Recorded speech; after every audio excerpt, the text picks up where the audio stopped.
Horas, kita bertemu kembali dengan Renungan Harian Carpe Diem. Hari ini Selasa 22 Februari 2022. Kiranya di hari ini damai sejahtera Allah yang melampaui segala akal memelihara hati dan pikiranmu di dalam Kristus Tuhan kita. Mari kita memulai renungan firman Tuhan hari ini dengan menyanyikan buku ND nomor 724 baitnya yang ketiga.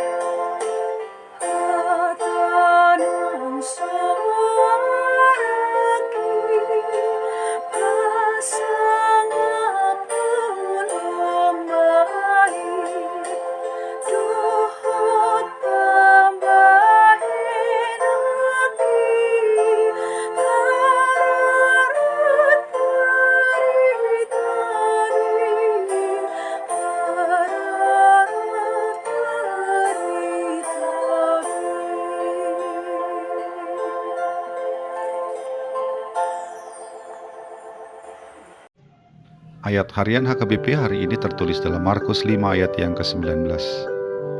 Yesus tidak memperkenankannya, tetapi ia berkata kepada orang itu, "Pulanglah ke rumahmu, kepada orang-orang sekampungmu, dan beritahukanlah kepada mereka segala sesuatu yang telah diperbuat oleh Tuhan atasmu, dan bagaimana ia telah mengasihani engkau." I.L. Nommensen adalah penginjil yang dipakai Tuhan untuk memberitakan kasih-Nya di tanah Batak. Tekadnya menjadi penginjil bermula ketika ia pada usia 12 tahun tertabrak kereta kuda hingga kakinya patah dan memaksanya untuk berbaring berbulan-bulan lamanya di tempat tidur. Waktu itu, dalam doanya, Nommensen meminta kesembuhan dari Tuhan dan berjanji akan menjadi penginjil jika Tuhan berbelas kasihan kepadanya dan menyembuhkannya. Setelah kakinya sembuh, ia tidak melupakan janjinya itu. Setelah berumur 20 tahun, Nommensen menjadi penginjil dan akhirnya pergi jauh dari Jerman ke tanah Batak untuk memberitakan kasih Tuhan yang besar.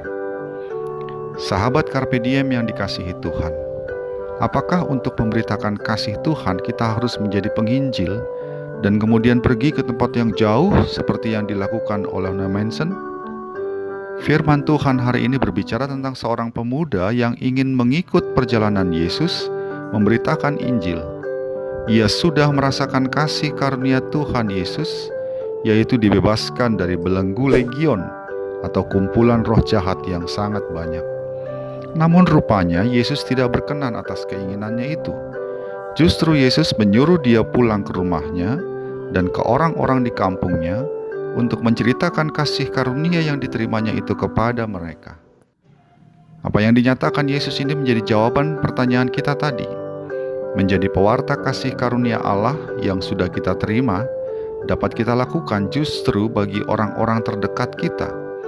Dimulai dari keluarga kita sendiri, kepada suami atau istri, kepada anak-anak, kepada adik atau kakak, lalu kepada keluarga besar, dan kepada handai taulan, kawan-kawan di tempat kerja, dan lain-lain. Kepada merekalah Tuhan Yesus mengutus kita untuk menceritakan kasih karunia Tuhan yang telah kita terima, seperti pengutusan Tuhan Yesus kepada orang muda yang telah Dia bebaskan dari roh-roh jahat tadi. Jadi sahabat Carpe Diem yang dikasihi Tuhan, apakah Anda merasakan bahwa Allah mengasihi kita dan menyertai kita dengan kasih karunia-Nya? Jika ya, ceritakanlah itu kepada orang-orang terdekatmu. Amin. Marilah kita berdoa. Ya Bapa Allah penuh kasih karunia, Engkau telah berbelas kasihan kepada kami dan menyertai kehidupan kami dengan kasih karunia-Mu yang besar itu.